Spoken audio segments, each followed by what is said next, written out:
గారికి మనం అమావాస్య సందర్భంగా ఈరోజు మన ముందుకు వచ్చారు. వారు చక్కని నాద సంగీతాన్ని మనకు అందజేయబోతున్నారు. ఒక గంట సేపు సమయం కొంచెం ఎక్కువైంది. మరి మిత్రులందరూ కూడా సహకరించి మరి వారి సంగీత ధ్యానంలో మనం ఒక గంట సేపు పాల్గొందాం. పాండురంగయ్య గారు ప్రారంభించండి మీ కార్యక్రమాన్ని. సార్ అందరికీ ధ్యానాభివందనాలు సార్, ఆత్మ ప్రణామాలు. మరి ముందుగా ముఖ్యంగా మన జగద్గురువు బ్రహ్మర్షి పితామహ భగవాన్ బ్రహ్మర్షి పత్రి గారికి శతకోటి ఆత్మ ప్రణామాలు. ఈనాటి ఈ అమావాస్య ధ్యానానికి మరి ఈ కార్యక్రమానికి నన్ను ఆహ్వానించినందుకు ధూళిపూడి చంద్రశేఖర్ గారికి, ఇంకా మిగతా బృందానికి, భాగ్యనగర పిరమిడ్ స్పిరిచువల్ సొసైటీ బృందానికి నేను అభినందనలు తెలియజేస్తున్నాను. కృతజ్ఞతలు. హాయిగా ఫ్రెండ్స్, చక్కగా అందరం కూడా ధ్యానంలో కూర్చుందాం. రెండు కళ్ళు మూసుకుని హాయిగా శ్వాసానుసంధానం అవుదాం ఫ్రెండ్స్. శ్వాసతో అనుసంధానం. ఇప్పటి వరకు మరి అద్భుతమైన 108 యొక్క విశేషాన్ని మనకి నందప్రసాద్ గారు తెలియచేశారు. ఆ జ్ఞానాన్ని నెమరవేసుకుంటూ హాయిగా ఈ సంగీత ధ్యానంలో మనం ఓలలాడదాం. చక్కగా మనకి వనపర్తి నుంచి పాండురంగయ్య గారు చక్కని నాద సంగీతంతో మన ముందుకు వచ్చారు. మరి వారి సంగీత జ్ఞానంలో మనం ఓలలాడదాం ఫ్రెండ్స్.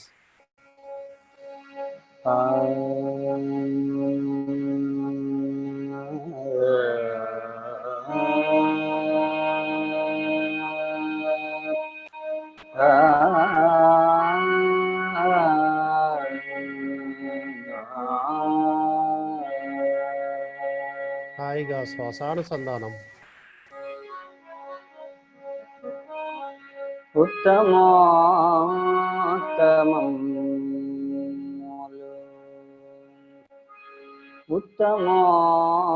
ఉత్తమోత్తమం ఉచ్ఛ్వాస నిశ్వాస ఉత్తమోత్తమం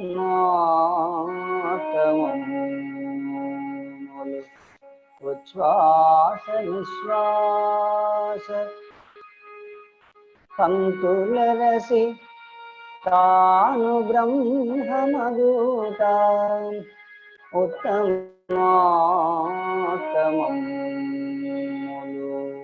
ఉచ్ఛ్వాస నిశ్వాస పంతులరసి తాను బ్రహ్మమదూత ముసుగులోన శివుడు పొసగియున్నాడయా కాళికాంబ హంస కాళికాంబ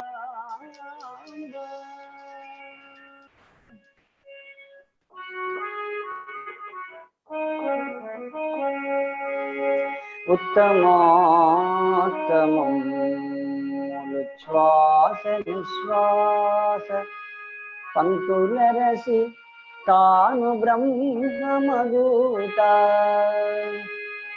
ముసుగులోన శివుడు పొసగియున్నాడయా కాళికాంబ హంస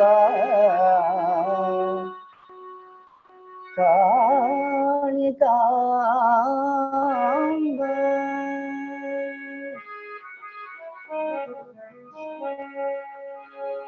భక్తులైన వారు భక్తులైన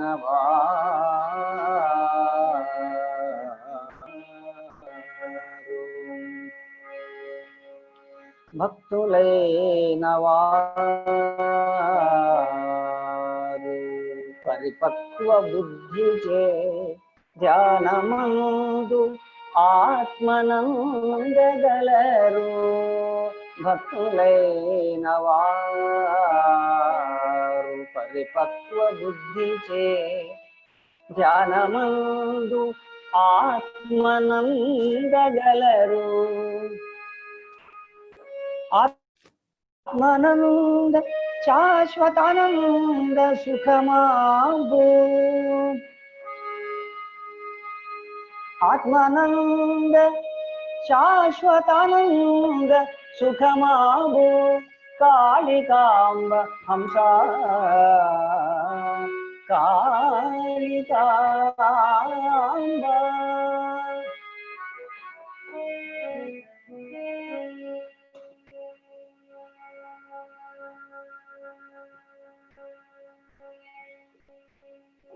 ఎవరు కళ్ళు తెరవడం? అనుసంధానం ఫ్రెండ్స్. శ్వాస మీద ధ్యాస.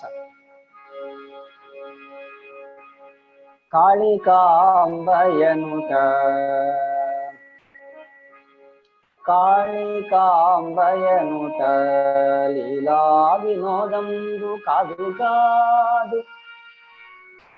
హంస కాళికాంబ కాళికాంబయనుట లీలా వినోదంబు కాదు కాదు. హంస కాళికాంబ. కాళికాంబ అంటే హంస, హంస అంటే శ్వాస. ఈ శ్వాసే ఆత్మ యొక్క శక్తి.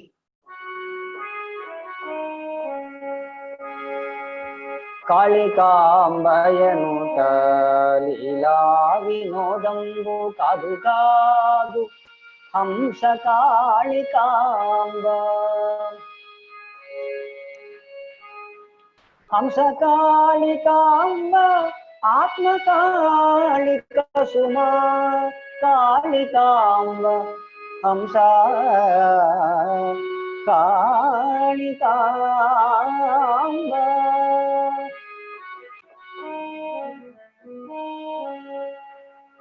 మాటకేమి ఫలము,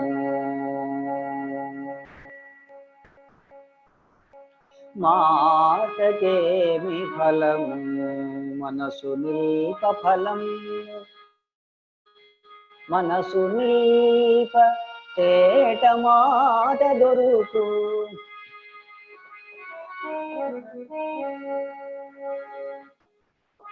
మాటకేమి ఫలము, మాటకేమి ఫలము, మనసు నిల్ప ఫలము.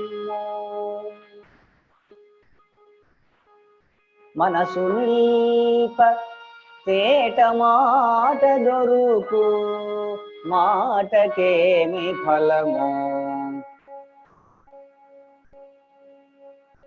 ధ్యానము చేయకుండా, ధ్యానము చేయనటువంటి వారి యొక్క మాటల వల్ల ఏమీ ప్రయోజనం లేదు. ధ్యానం చేసిన తర్వాత మన లోపల నుంచి సత్యమైన మాటలు వస్తాయి, అద్భుతమైన మాటలు. మాటకేమి ఫలము, మాటకేమి ఫలము. ధ్యానం చేయకుండా, జ్ఞానాన్ని పొందకుండా మాట్లాడినటువంటి మాటల వల్ల ప్రయోజనం లేదు అంటున్నారు మనకు వీర బ్రహ్మేంద్ర స్వాముల వారు.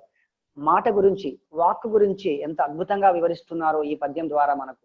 మాటకేమి ఫలము, మనసు నిల్ప ఫలము. మాటల వల్ల ఏ ఫలితం లేదు అంటున్నారు. ఏ మాట అంటే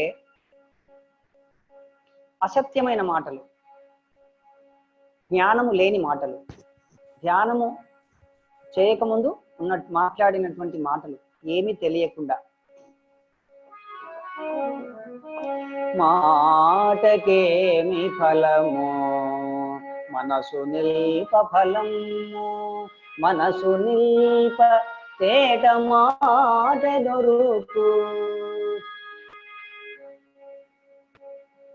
మాటలు మాట్లాడడం ఆపేసి మనసు నిలపాలి. ముందుగా మనసు నిలపడం అంటే ధ్యానం చేయటమే. మనసు నిలపడం అంటే మనస్సును శూన్యం చేయడం, ఆగిపోవడం. శ్వాస మీద ధ్యాస ద్వారా ఆలోచనలు ఆగిపోతాయి. ఆలోచనలే మనసు.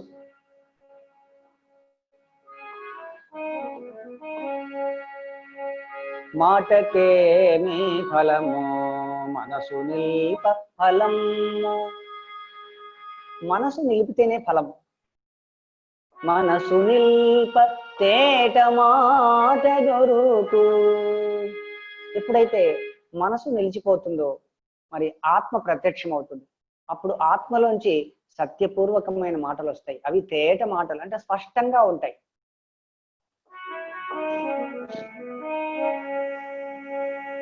మన మాటలు ఎంతో ప్యూర్గా ఉంటాయి, జ్ఞానంతో కూడి ఉంటాయి. ఆత్మస్థితితో కూడినటువంటి మాటలు వస్తాయి అప్పుడు మనకు.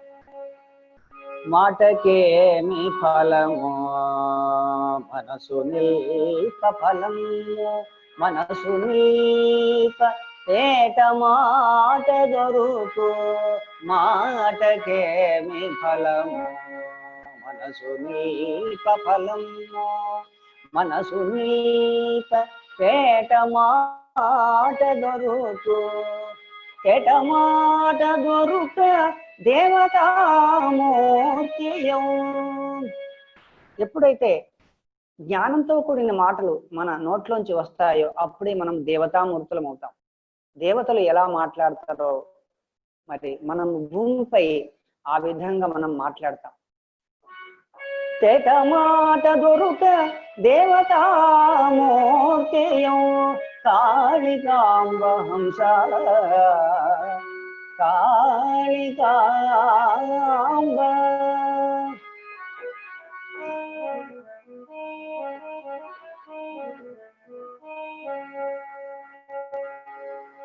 దృష్టి నిలిపెనేని దృష్టి నిలిపెనేని దేవుడు దిగివచ్చు.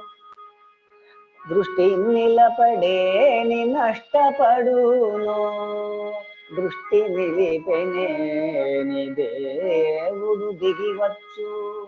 దృష్టి నిలపడేని నష్టపడును. దృష్టిలోన సర్వ సృష్టి పుష్టమౌను. దృష్టిలోన సర్వ సృష్టి పుష్టమౌను. కాళికాంబ హంస కాళికాంబ.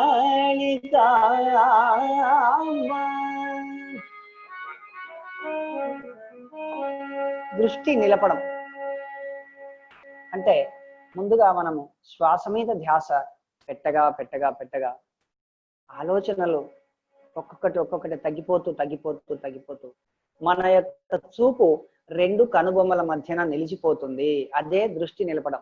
అంటే దృష్టి అనేది సహజంగా నిలిచిపోతుంది. మనం శ్వాస మీద ధ్యాస ఒక్కటి పెడితే చాలు.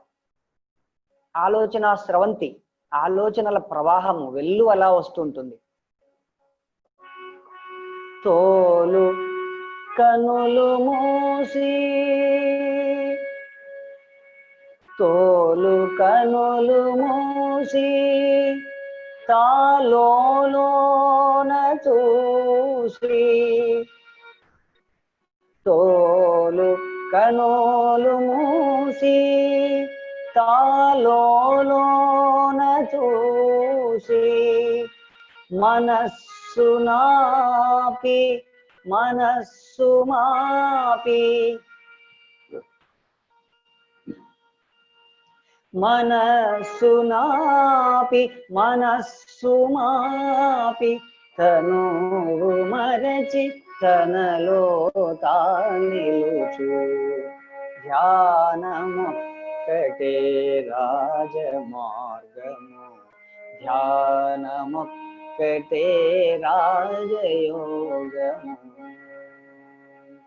ధ్యానమొక్కటే రాజమార్గము. ధ్యానమొక్కటే రాజయోగము. తోలు కనులు మూసి తాలోన చూసి. తోలు కనులు మూసి. తోలు అంటే చర్మము. ఈ చర్మ చక్షువులను మూసేసుకోవాలి. ఈ యొక్క భౌతికమైనటువంటి నేత్రాలను రెండు కళ్ళు మూసేసుకోవాలి. రెండు కళ్ళు మూసుకుంటేనే మరి మూడవ కన్ను తెరుచుకుంటుంది. అదే దృష్టి నిలిచిపోవడం. లోపల చూడాలి, అంతర్దృష్టి, లోపలి దృష్టి. తోలు కనులు మూసి తాలోన చూసి మనస్సు నాపి మనస్సు మాపి తనువు మరచి తనలో తానిలుచు. మరి ధ్యానంలో జరిగే ప్రక్రియ ఏమిటంటే, మనము రెండు కళ్ళు మూసుకుని శ్వాసను గమనిస్తూ ఉంటే ఆలోచనలు వస్తూ ఉంటాయి. వాటిని కట్ చేస్తూ ఉంటే మళ్ళీ క్రమక్రమంగా కొద్దిసేపటికి మరి ఆ యొక్క ఆలోచనలు క్రమక్రమంగా తగ్గిపోతాయి. పూర్తిగా తక్కువగా అవుతూ వస్తూ పోతూ చివరికి ఏ ఒక్క ఆలోచన లేని స్థితి, ఆలోచన రహిత స్థితి ఏర్పడుతుంది. అదే ధ్యాన స్థితి, అదే ఆత్మస్థితి. మనసు ఆగిపోతుంది, మనస్సు లేకుండా అయిపోతుంది, మనస్సు శూన్యమైపోతుంది. మనస్సు శూన్యమైనప్పుడే మనము ఆత్మస్థితిలో ఉన్నట్టు. అప్పుడు శరీరాన్ని మర్చిపోతాము, కేవలం మనం ఆత్మగా ఉంటాము. అది అద్భుతమైనటువంటి అనుభూతి. మాటల్లో చెప్పలేనటువంటి ప్రతి ఒక్కరూ ధ్యానం ద్వారా ఆ యొక్క ఆత్మ అనుభవాన్ని పొందాలి. మరి ఇందాకే పత్రిగారు మళ్ళీ సెలవిచ్చారు ఇంతకుముందు ఒక కార్యక్రమంలో. మరి అందుకే మనము మానవులమంతా ఈ భూమి పైన ఆత్మానుభవాన్ని పొందడానికి పుట్టాము. ప్రతి ఒక్కరు ధ్యానం ద్వారా తాను ఆత్మ అనేటువంటిది అనుభవపూర్వకంగా తెలుసుకోవడానికి ఈ జన్మ ఉన్నది. అలా తెలుసుకోకుండా మనము శరీరాన్ని వదిలిపెట్టినట్లయితే ఈ జన్మ వృథా అవుతుంది. మళ్ళీ కొత్త శరీరం తీసుకొని మళ్ళీ ఆత్మానుభవానికి మళ్ళీ ప్రయత్నం చేయాల్సి ఉంటుంది. తోలు కనులు మూసి తాలోన చూసి తోలు కనులు మూసి తాలోన చూసి మనస్సు నాపి మనస్సు మాపి తనువు మరచి. తనువు అంటే శరీరం, భౌతిక శరీరాన్ని మర్చి తనలో తానిలుచు అంటే తనలో తాను ఆత్మగా ఉంటాడు. తనలో తాను ఉండడం అంటే తాను ఆత్మగా ఉండడం. తానే ఆత్మ, తా పరమాత్మ.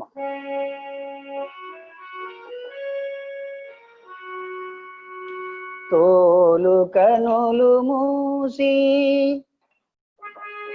తాలోన చూసి మనస్సు నాపి మనస్సు మాపి తనువు మరచి తనలో తానిలుచు. ధ్యానమొక్కటే రాజమార్గము, ధ్యానమొక్కటే రాజయోగము.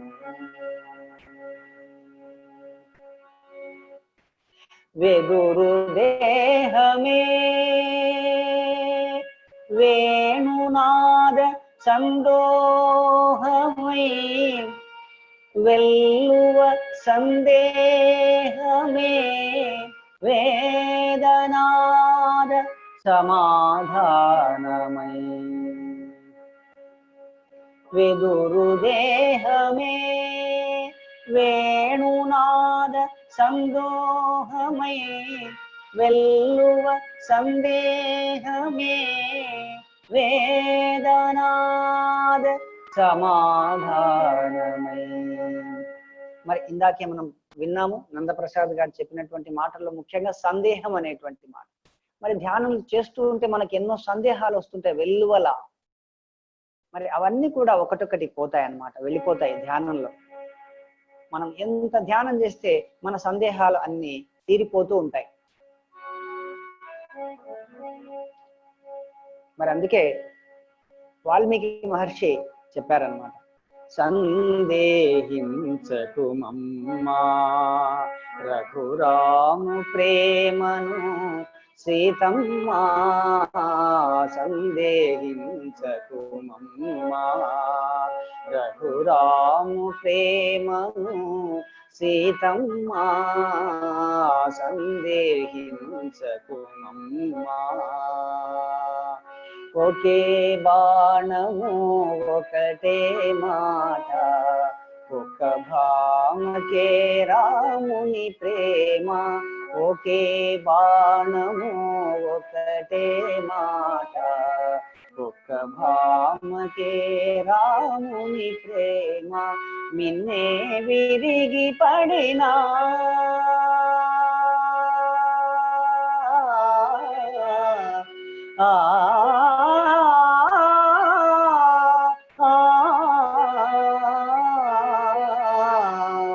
మిన్నే విరిగి పడినా వ్రతభంగము కానీడమ్మా సందేహించకు మమ్మా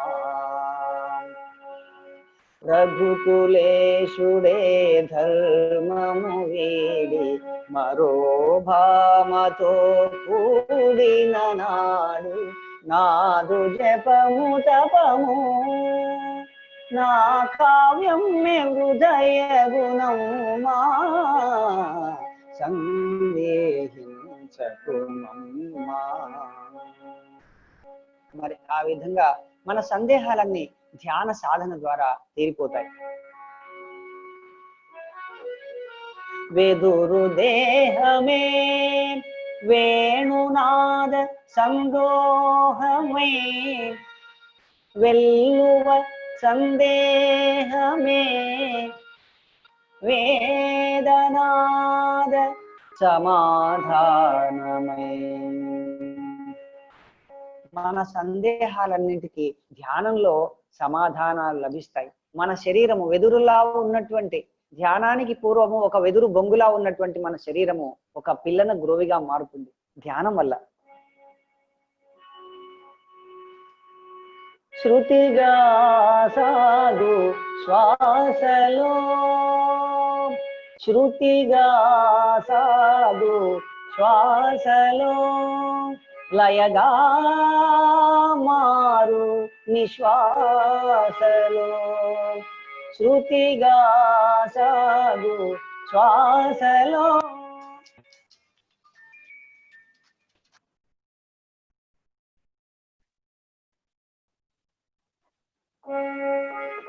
శృతిగా సాగు శ్వాసలో లయగా మారు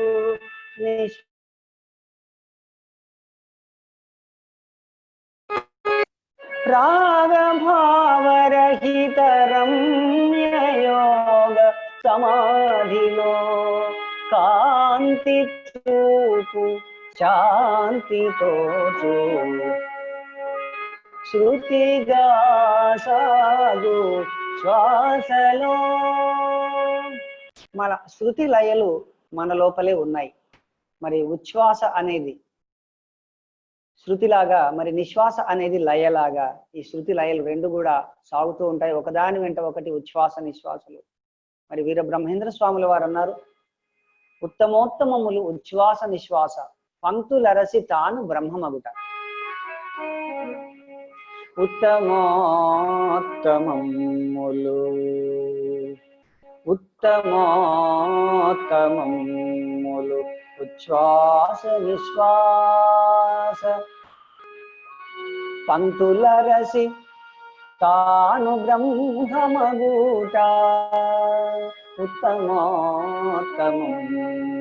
శ్వాస నిశ్వాస పంక్తులరసి తాను బ్రహ్మమగుట.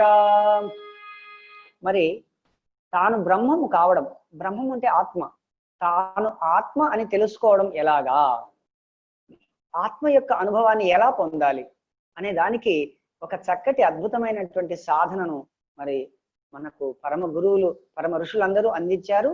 అదే ఈనాడు మన బ్రహ్మర్షి పత్రి గారితే చెప్పబడుతున్నటువంటి, చేయించబడుతున్నటువంటి ప్రపంచ మానవాళి అంతా కూడా పిరమిడ్ స్పిరిచువల్ సొసైటీ యొక్క సాధన. మరి జగద్గురు బ్రహ్మర్షి పత్రి గారు బోధించినటువంటి సాధన, ఆ సాధన పేరే శ్వాస మీద ధ్యాస. మరి ఆ యొక్క వీర బ్రహ్మేంద్ర స్వాముల వారు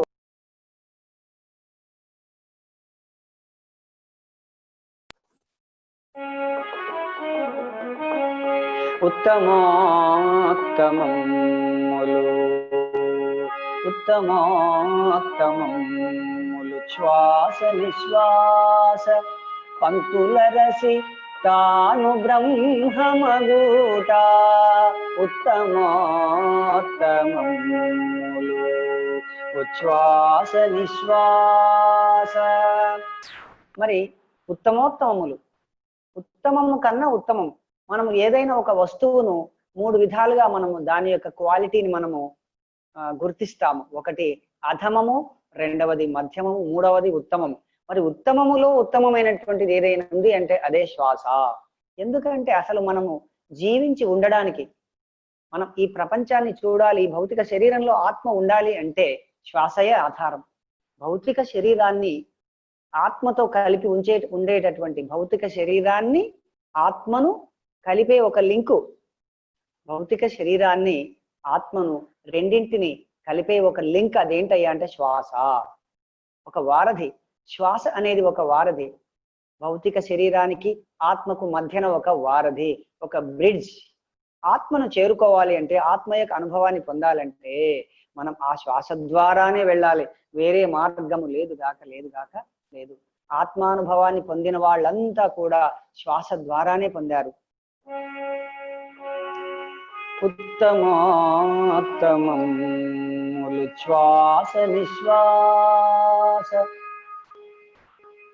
పంక్తుల రసి తాను బ్రహ్మమగూట ముసుగులోన శివుడు పొసగియున్నాడయా కాళికాంబ హంస కాళికాంబ.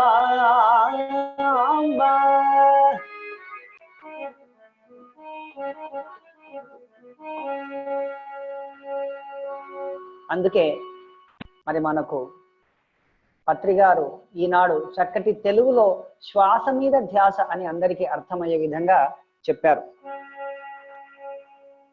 మరి యోగి వేమన ఏమన్నారు ఈ శ్వాస గురించి? గాలిలోన పుట్టి గాలిలోన పెరిగి గాలిలోన మర్మ మెరుగలేరు ముక్కులోని గాలి ముక్తికి మరి దారయా దారయా దారయా విశ్వదాభిరామ వినురవేమా.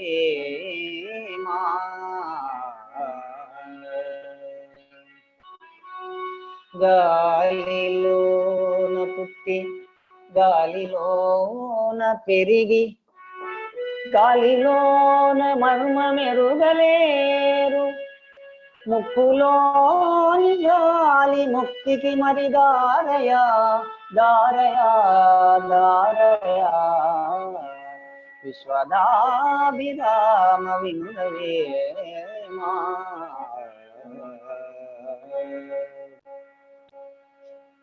గాలిలోన పుట్టి గాలిలోన పెరిగి గాలిలోన మర్మం ఎరగలేరు ముక్కులోని గాలి ముక్తికి మరి దారయా అంటున్నారు వేమన. ముక్కులోని గాలి అంటే శ్వాస. ఇక్కడ గాలి అంటే బయట పంచభూతాలకు సంబంధించిన గాలి కాదు. పంచభూతాలంటే మరి భూమి, నీరు, అగ్ని, వాయువు అంటే గాలి, ఆకాశం. అందులో ఈ గాలి అనేది మరి పంచభూతాలకు సంబంధించినటువంటి గాలి. ఇక్కడ ఆ వేమన గారు ఈ పంచభూతాలకు సంబంధించిన గాలిని గురించి చెప్పడం లేదు. ముక్కులోని గాలి అంటే శ్వాస, అంటే మన ప్రాణవాయువు, మన యొక్క జీవము. అందుకే బ్రహ్మర్షి పత్రి గారు శ్వాస గురించి ఎంత అద్భుతంగా చెప్పారు. శ్వాసయే గురువు శ్వాసయే మార్గము శ్వాసయే గురువు శ్వాసయే మార్గము శ్వాసయే ప్రాణము శ్వాసయే జీవము జీవము శ్వాసనే కూడెదమా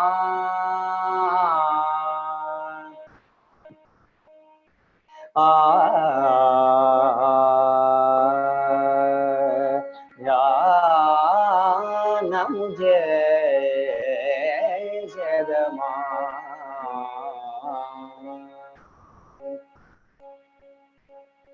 శ్వాసయే గురువు శ్వాసయే మార్గము. భౌతికమైన గురువు మరి ఉంటాడు కొంతవరకు పరిమితము, మరి ఆధ్యాత్మికంగా ముఖ్యంగా ఆధ్యాత్మికంగా శ్వాసే గురువు అని అన్నారు బ్రహ్మర్షి అత్రి గారు. కాబట్టి ఎవరి గురువు వారి దగ్గరే ఉన్నాడు శ్వాస రూపంలో. శ్వాసయే గురువు, మనసు శిష్యుడు. కాబట్టి మనసు వెళ్ళి గురువు దగ్గర కూర్చోవాలి, తిష్ట వేసి కూర్చోవాలి. మనసు శ్వాస దగ్గర కూర్చోవాలి, మోకరిల్లి కూర్చోవాలి. దాని పేరే శ్వాస మీద ధ్యాస. శ్వాసయే గురువు, మనసే శిష్యుడు, ఆత్మే భగవంతుడు. అప్పుడు మనకు భగవంతుడు ప్రత్యక్షం అవుతాడు. శ్వాసయే గురువు శ్వాసయే మార్గము, శ్వాసయే గురువు శ్వాసయే మార్గము, శ్వాసయే ప్రాణము, శ్వాసయే జీవము జీవము, శ్వాసనే కూడెదమా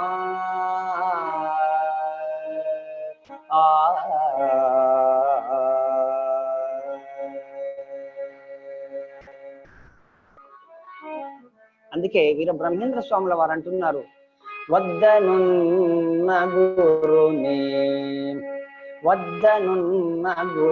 వైపు కానగలేక వెర్రి మొదుల వలె వెదకులాడి, వద్దనున్న గురుని వైపు కానగలేక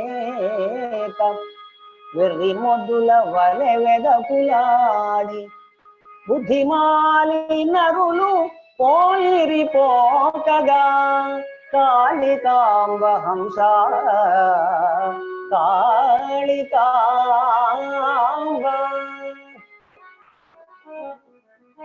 గురువు మన దగ్గరే ఉండగా మన లోపలే శ్వాస రూపంలో ఉన్నాడు గురువు. మరి వద్దనున్న గురుని వైపు కానగలేక తెలుసుకోలేక మరి ఎక్కడెక్కడో బయట వెతికారు. వెదకి వెదకి వెదకి వెదకి వెదకి వెదకి వేసారి వేసారి, వెదకి వెదకి వెదకి వేసారి వేసారి, అచక నిచకల లేడటనుచు నుంచి తరచి చూచి తాను తనలోనే కనుగొనే కాళికాంబ హంస కాళికాంబ.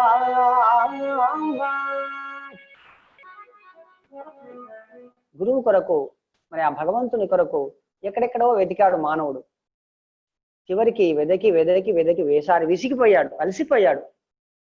అప్పుడు ఒక స్థిమితంగా ఒక దగ్గర కూర్చొని మరి శ్వాస మీద ధ్యాస పెట్టి ధ్యానం చేయగా ఆ గురువు, ఆ ఆత్మ, ఆ భగవంతుడు మరి తన లోపలే ఉన్నాడు అని తెలుసుకున్నాడు.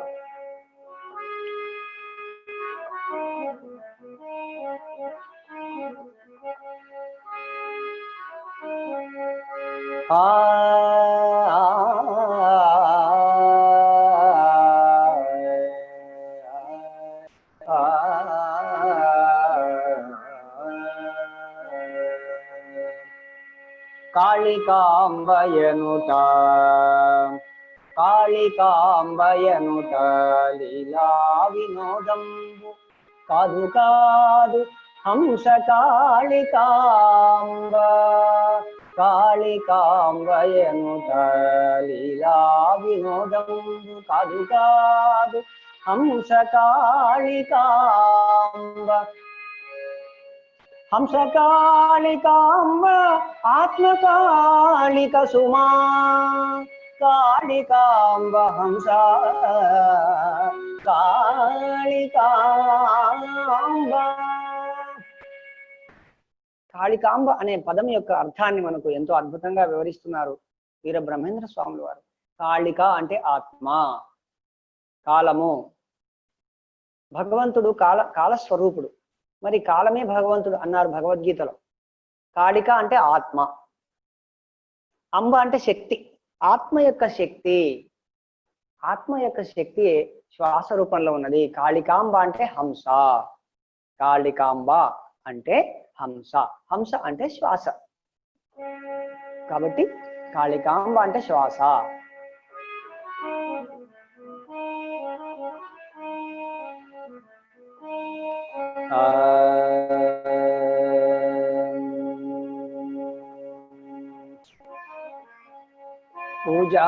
పూజాకోటి సమం స్తోత్రం,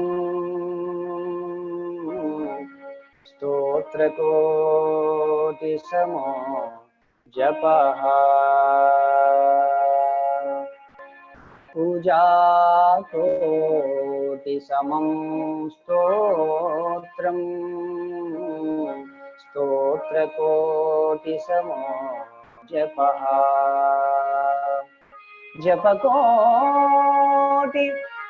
జపకోటి సమం ధ్యానం, ధ్యానకోటి సమోలయః, ధ్యానకోటి సమోలయః. కోటి పూజలు ఒక స్తోత్రానికి సమానం, కోటి స్తోత్రాలు ఒక జపానికి సమానం, కోటి జపాలు ఒక ధ్యానానికి సమానం, కోటి ధ్యానాలు ఒక లయకు సమానం. మనం చేరుకోవాల్సింది లయ. అంటే లయ అంటే కలిసిపోవడం, ఈ విశ్వంతో ఏకం కావడం. విశ్వము నేను ఒకటే, అంతా నేనే, నేనే అంతా, అంతా అంతటా ఆ పరబ్రహ్మం అంతటా ఉన్నది, అంతటా ఉన్న పరబ్రహ్మం నా లోపల కూడా ఉన్నది. ఏ విధంగా అంటే విశ్వమందు బ్రహ్మ, విశ్వమందు బ్రహ్మ విస్తరించుట కాక వేరే బ్రహ్మమనుచు వెదుకనేల, తగిలియుండు కాదే తనలోన బ్రహ్మము, బ్రహ్మము బ్రహ్మము. విశ్వదాభిరామ వినుతవేమా.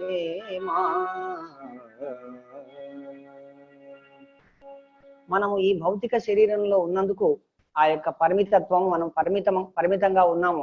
ఎప్పుడైతే మనం ఈ శరీరము కాదు ఆత్మ అని తెలుసుకుంటామో అప్పుడు ఈ విశ్వంతో మనం ఏకమవుతాం.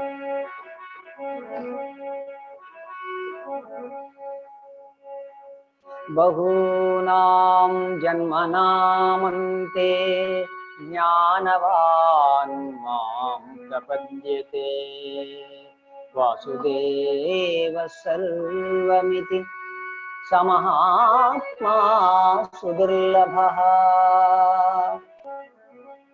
బహూనాం జన్మనామంతే జ్ఞానవాన్ మాం ప్రపద్యతే, వాసుదేవ సర్వమితి సమహాత్మా సుదుర్లభః. మరి మానవుడు ఎన్నో జన్మలు ఎత్తిన తర్వాతనే జ్ఞానవంతుడు అవుతాడు అంటున్నారు భగవద్గీతలో శ్రీకృష్ణ పరమాత్మ. మన మానవుని యొక్క జన్మ పరంపర గురించి, జీవుని యొక్క జన్మ స్థితిగతుల గురించి మనకు చక్కటి కీర్తన ద్వారా మనకు అన్నమాచార్యుల వారు వివరిస్తున్నారు. ఈ జీవులు అంటే ఈ మానవులంతా ఎలా ఉంటారు, ఎలా పుడుతుంటారు, ఎలా చనిపోతుంటారు, ఎలా జీవిస్తారు, ఎలా భ్రమపడతారు, ఎలా దుఃఖపెడతారు, ఎంతో మందిని దుఃఖం పాలు చేస్తారు. ఎంతో మందికి కొడుకులుగా పుడతాము, తల్లిగా పుడతాము, చెల్లెలుగా పుడతాము, అన్నగా పుడతాము. మరి ఎన్నో రకాల పాత్రలు, రకరకాల కులాలలో, రకరకాల దేశాలలో రకరకాల పాత్రలు, టీచర్గా, మరి ఉపాధ్యాయునిగా, రాజకీయవేత్తగా, డాక్టర్గా, కళాకారునిగా ఎన్నో పాత్రలు. ఒక ఆత్మ అన్ని కోణాలు, అన్ని రకాల ఒక్క జీవితంలో ఆత్మకు అన్ని అనుభవాలు రావు. అనేక జన్మలు ఎత్తాలి. ఆ జన్మలు ఎత్తడం అనేది అనుభవం కొరకు ఉంది. ఇది సృష్టి యొక్క మూల సిద్ధాంతము. ఆత్మ సిద్ధాంతము, జన్మ సిద్ధాంతము, కర్మ సిద్ధాంతము, ఈ మూడు చాలా కీలకమైనవి. అందుకే ఆత్మ అనేక జన్మలు తీసుకోవడం అనేది అత్యంత సాధారణమైనటువంటి విషయం. ఈ జన్మ అసలు అనేక జన్మలు ఉన్నాయనే అర్థం కావడానికే ఓ జన్మలు పడతాయి. ఈ ధ్యాన మార్గంలోకి వచ్చిన తర్వాతనే నేను ఆత్మను, నాకు అనేక జన్మలు ఉన్నాయి, శరీరం వేరే ఆత్మ వేరే, అంతకుముందు జన్మల్లో అనేక సార్లు నేను జన్మించాను, రకరకాల దేహాలతో, రకరకాల కుటుంబాలలో, రకరకాల పరిస్థితులలో ఆడగా మగగా పుట్టాను నేను, మరి తెల్లగా పుట్టాను, నల్లగా పుట్టాను, మరి రకరకాల గుణాలతో జన్మించాను అనేటువంటి విషయం మనకు ధ్యానం ద్వారా తెలుస్తుంది. మన యొక్క అన్ని జన్మల గురించి, ఆ యొక్క జన్మ పరంపరను, జీవుని యొక్క పరిస్థితిని వివరిస్తూ అద్భుతమైనటువంటి ఒక కీర్తన మనకు అన్నమాచార్యుల వారు వివరించారు.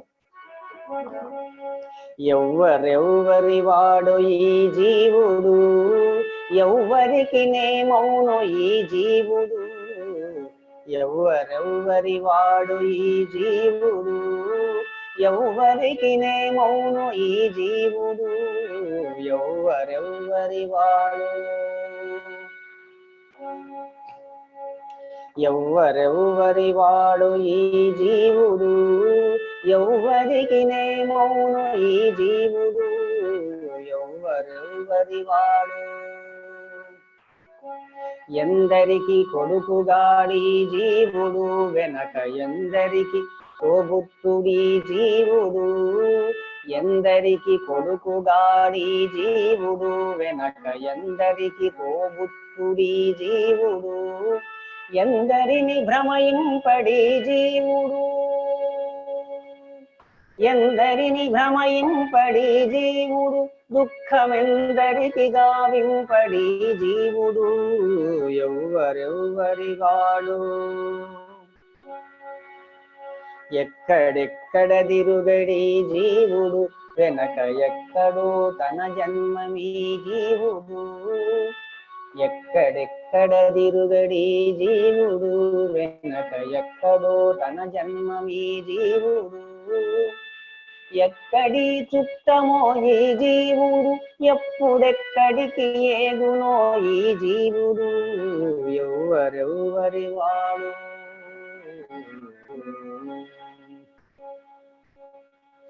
ఎన్నడును చేతులేని జీవుడు, వెనక ఎన్ని తనువులు మోవడి జీవుడు, ఎన్నడును చేతులేని జీవుడు, వెనక ఎన్ని తనువులు మోవడి జీవుడు, ఎన్నగల తిరువెంకటేశు మాయల నగిలి ఎన్ని పదవుల పొందడి జీవుడు, ఎవ్వరెవ్వరి వాడు.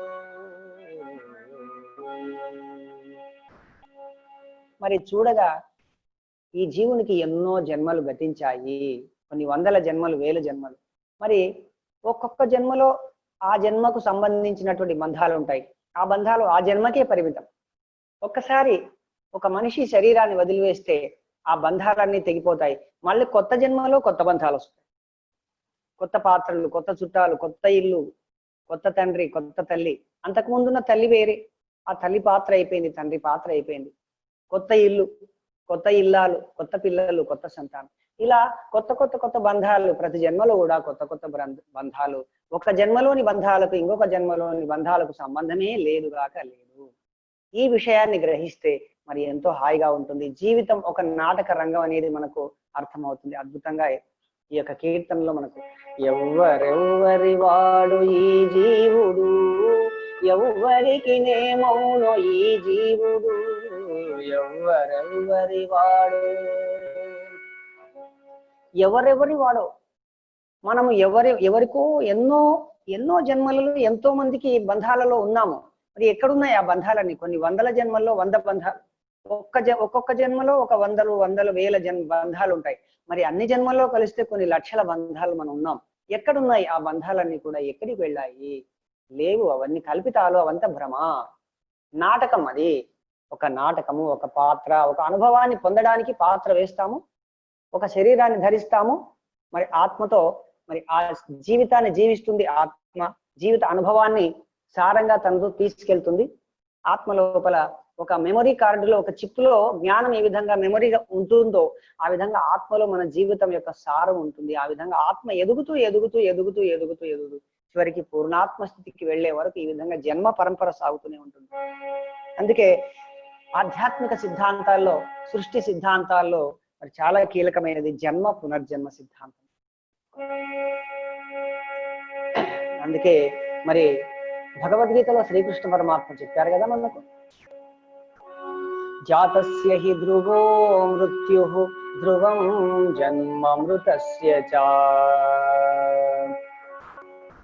జాతస్య హి ధ్రువో మృత్యుః ధ్రువం జన్మ మృతస్య చ.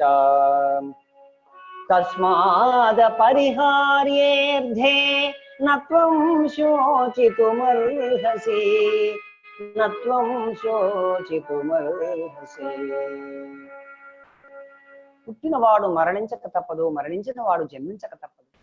అంటే ఒక మనిషి పుట్టాడు అంటే అతనికి తప్పకుండా మరణం అనేది ఉంటుంది. ఆత్మ శరీరాన్ని వదిలిపెట్టాలి, మళ్ళీ శరీరాన్ని వదిలిపెట్టి ఇంకొక కొత్త శరీరాన్ని తీసుకోవడం అనేటువంటిది తప్పకుండా జరిగి తీరుతుంది అనే విషయం మనకు ఈ శ్లోకం ద్వారా మనం తెలుసుకుంటాము. మరి ఇదే జన్మ పునర్జన్మ సిద్ధాంతాన్ని మనకు జగద్గురు ఆదిశంకరాచార్యుల వారు పునరపి జననం పునరపి మరణం పునరపి జననం పునరపి మరణం పునరపి జననీ జఠరే శయనం ఇహ సంసారే బహుదూస్తారే కృపయా పారే పాహి మురారే భజ గోవిందం గోవిందం భజ మూఢమతే సంప్రాప్తే సన్నిహితే కాలే నహి నహి రక్షతే భుక్రుంకరణే భజ గోవిందం.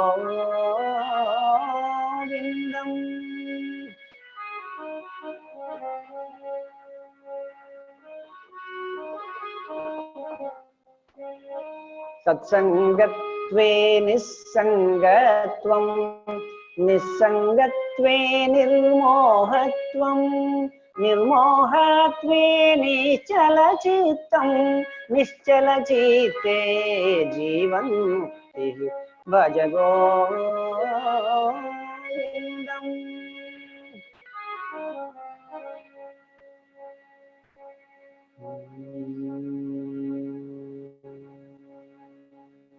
మరి ఆ విధంగా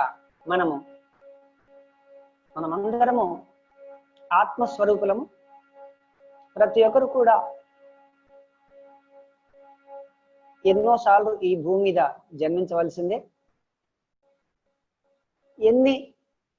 ఎన్ని జన్మలలో జ్ఞానాన్ని పొందుతాము, ఎన్ని జన్మలలో ఆత్మ పరిపూర్ణ అనుభవాన్ని పొందుతుంది అనేది ఆ ఆత్మ యొక్క ఎంపిక స్వేచ్ఛ పైన ఆధారపడి ఉంటుంది. ఆ పరిస్థితులు మరి ఉపయోగించుకోవడము, సృష్టిలో జరిగేటటువంటి పరిణామాలు, ఎప్పటికప్పుడు ఆత్మ తనను తాను మార్గ నిర్దేశం చేసుకుంటూ మరి హాస్టల్ మాస్టర్ల యొక్క సహకారాన్ని తీసుకుంటూ తన సాధనను ఎలా కొనసాగిస్తుందో, తన సాధనను బట్టి కర్మలు పాపకర్మలు చేయకుండా పుణ్యకర్మలు చేస్తూ జన్మల సంఖ్యను తగ్గించుకుంటూ తక్కువ జన్మలలో ముక్తిని పొందేటటువంటి ఉపాయం కానీ అర్హత కానీ ఆత్మ చేతుల్లో ఉంది.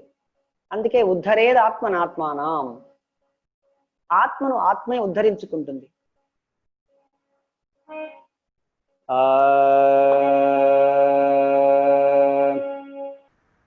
ఘటనా ఘటన సంఘటన బ్రతుకై సాగే జీవనముఖ నటన జన్మం గమనం గమ్యం మధ్యనైషుడు ఆడే నటన.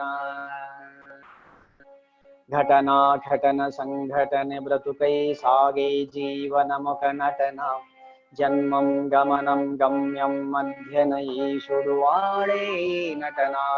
ఘటనా ఘటన సంఘటన బ్రతుకై సాగే జీవనముఖ నటన జన్మం గమనం గమ్యం మధ్యన ఈశుడు ఆడే నటన. పుట్టుకతోనే బంధాలన్నీ ఏర్పడటమే కదా ఒక నటన. పుట్టుకతోనే బంధాలన్నీ ఏర్పడటమే కదా ఒక నటన. మనం పుడుతూనే బంధాలన్నీ ఏర్పడతాయి. ఒక తల్లి, ఒక తండ్రి, ఒక చెల్లెలు, ఒక అన్న, ఒక తమ్ముడు, ఒక మామ, ఒక తాత, ఈ వదిన, ఇవన్నీ అత్త, మామ, ఇవన్నీ ఏర్పడతాయి. ఒక మనిషి భూమి మీద పుడితేనే బంధాలు ఏర్పడతాయి వెంటనే. పుట్టుకతోనే బంధాలన్నీ ఏర్పడటమే కదా ఒక నటన. ఈ బంధాలన్నీ ఒక నటన, నాటకము. నటన తప్పు కాదు, నటన అంటే నటన అంతే, చక్కగా చేయాలి నటన. నటన అనేది అవసరము, అనుభవాన్ని పొందడానికి నటించాలి. ఒక సినిమాలో ఒక యాక్టర్, ఒక డ్రామాలో ఒక యాక్టర్ ఎంత చక్కగా నటిస్తే అంత అద్భుతంగా మరి ప్రేక్షకులు ఆనందిస్తారు. అతడంత చక్కగా అనుభవాన్ని కూడా పొందుతాడు. పుట్టుకతోనే బంధాలన్నీ ఏర్పడటమే కదా ఒక నటన. ఎదిగే కొద్దీ ఒక్కో బంధం ఏర్పడిపోవడం ఒక నటన. మరి పెరిగే కొద్దీ ఒక్కొక్క బంధం వేరుపడిపోతుంది, చివరికి బంధం అనేది మాయమైపోతుంది. మరి ఒక ఒక ఆడపిల్ల ఇంట్లో పుట్టిన వెంటనే బంధం ఏర్పడుతుంది. పెళ్ళైన తర్వాత కొంత బంధం అనేది తగ్గిపోతుంది, కొత్త బంధాలు ఏర్పడతాయి. ఆ విధంగా మనం అనుకోవచ్చు. పుట్టుకతోనే బంధాలన్నీ ఏర్పడటమే కదా ఒక నటన. పెరిగే కొద్దీ ఒక్కో బంధం ఏర్పడిపోవడం ఒక నటన. జన్మించడమే ఒక నటన, జగన్నాటకం ఒక నటన. జన్మించడమే ఒక నటన, ఒక జగన్నాటకం. ఇది పెద్ద నాటకం. మరి షేక్స్పియర్ అన్నారు, ఈ ప్రపంచం ఒక పెద్ద నాటక రంగము, మనమంతా పాత్రలము, పాత్రధారులము, రకరకాల పాత్రలు, ఎన్నో రకాల పాత్రలు. పుట్టుకతోనే బంధాలన్నీ ఏర్పడటమే కదా ఒక నటన. పెరిగే కొద్దీ ఒక్కో బంధం ఏర్పడిపోవడం ఒక నటన. జన్మించడమే ఒక నటన, జగన్నాటకం ఒక నటన. జనుల కోసమే జన నటన, జరిగేదంతా నటన.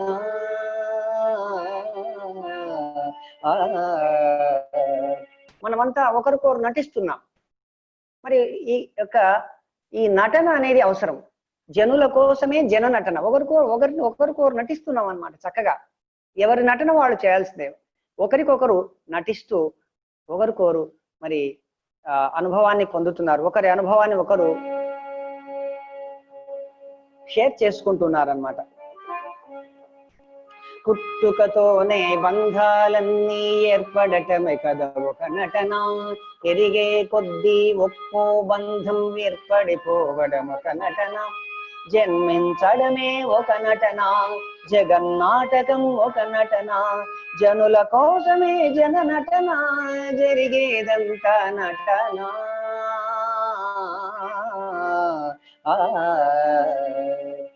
మరి ఒక తల్లి తన బిడ్డ కొరకు నటించాల్సిందే, ఒక బిడ్డ తల్లి కొరకు నటించాల్సిందే, ఒక భార్య భర్త కొరకు నటించాల్సిందే. భార్య యొక్క పాత్ర భర్త కొరకు ఉంది, భర్త యొక్క పాత్ర భార్య కొరకు ఉంది, ఒక తండ్రి పాత్ర పిల్లల కొరకు ఉంది. ఈ విధంగా పరిచయాలకై పరుగులు తీసే పరిష్వంగనం ఒక నటన. పరాయి వాళ్ళ పలకరింపులో ప్రతిధ్వనించేదొక నటన. ప్రతి విషయానికి మనలో మనమే పంతమాడడమే ఒక నటన. ప్రతిరోజు ప్రతి అడుగుకు అడుగు ప్రతిస్పందనే ఒక నటన. సిరిగలవానికి నటనను నేర్పిన శివుడి లీలలే ఒక నటన. శిరమున గర్వము ఎక్కితే చిదిమే శివుడి ముందరాయి నటన. నిండి ఉన్న నీలో నటన, నిన్న జన్మదే ఈ నటన. ఆత్మచరితమే ఈ నటన, పరమాత్మ లీనమై ఈ నటన. జీవించి జీవించి శోధించి సాధించే నటన.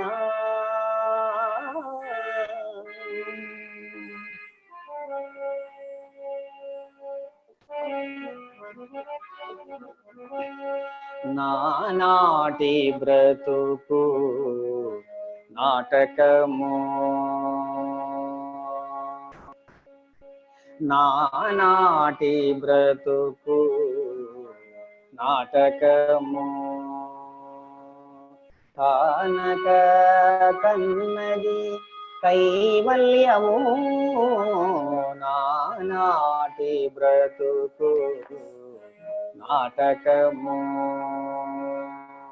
తానక కన్నది కైవల్యము నానాటి బ్రతుకు నాటకము పుట్టుటయు నిజము పోవుటయు నిజము పుట్టుటయు నిజము పోవుటయు నిజము నటనది నీ పని నాటకము ఎట్ట ఎదుట కలది ప్రపంచము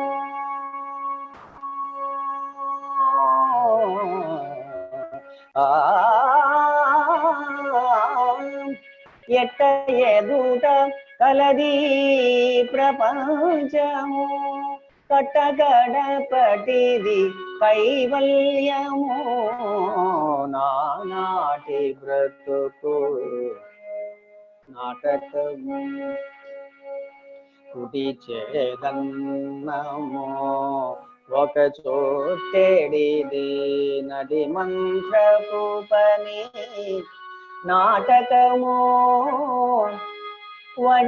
వడిగాటుకొనిన ఉభయ కర్మముల గడి దాటిన పుడే కైవల్యము నానాటి బ్రతుకు నాటకము జగదు పాపము తీరదు పుణ్యము జగదు పాపము తీరదు పుణ్యము నగి నగి కాలము నాటకము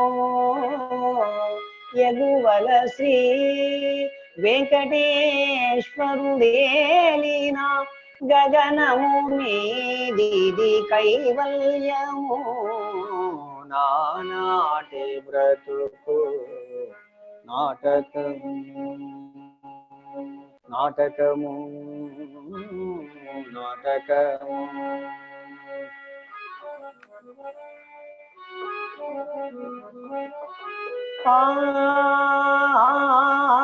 భ్రమ అని తెలుసు భ్రమ అని తెలుసు బ్రతుకంటే బొమ్మల ఆట అని తెలుసు కథ అని తెలుసు కథలన్నీ కంచికే చేరునని తెలుసు తెలుసు తెర తొలుగుతుందని తెలుసు తెల్లారుతుందని తెలుసు ఈ కట్టె పుట్టుక్కుమంటదని తెలుసు ఈ మట్టి మట్టిలో కలిసిపోతదని ఇన్ని తెలిసి రకాటంలో పడిపోతావు ఎందుకని మాయా మాయా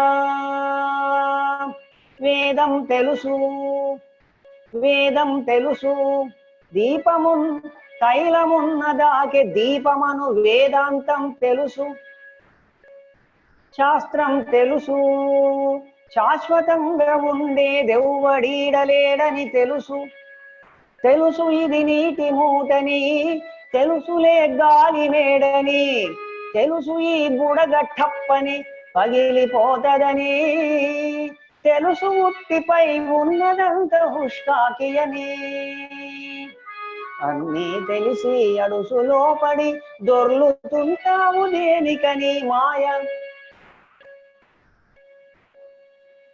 తెలిసిపోయింది తేలిపోయింది తెలిసిపోయింది తెలియనిదేదో ఉందని మనసా కళ్ళు రెండు మూసేయాలంట మూడో కంటిని తెరవాలంట మిన్ను మన్ను మిట్టా పల్లం ఒక్కటిగా కనిపించాలంట ఆడేవాడు ఆడించేవాడు ఏక పాత్రలని ఎరగాలంట ఆ ఎరుక వచ్చి రాగానే మాయం అయిపోతుందట మాయా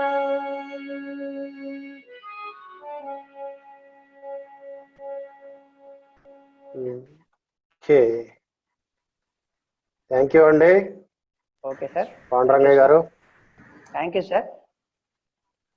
అద్భుతమైన ఈ ధ్యానంలోంచి నిదానంగా మనం చేతులు రెండు కళ్ళ మీద పెట్టుకుంటూ 5 4 3 2 1 0. Thank you friends.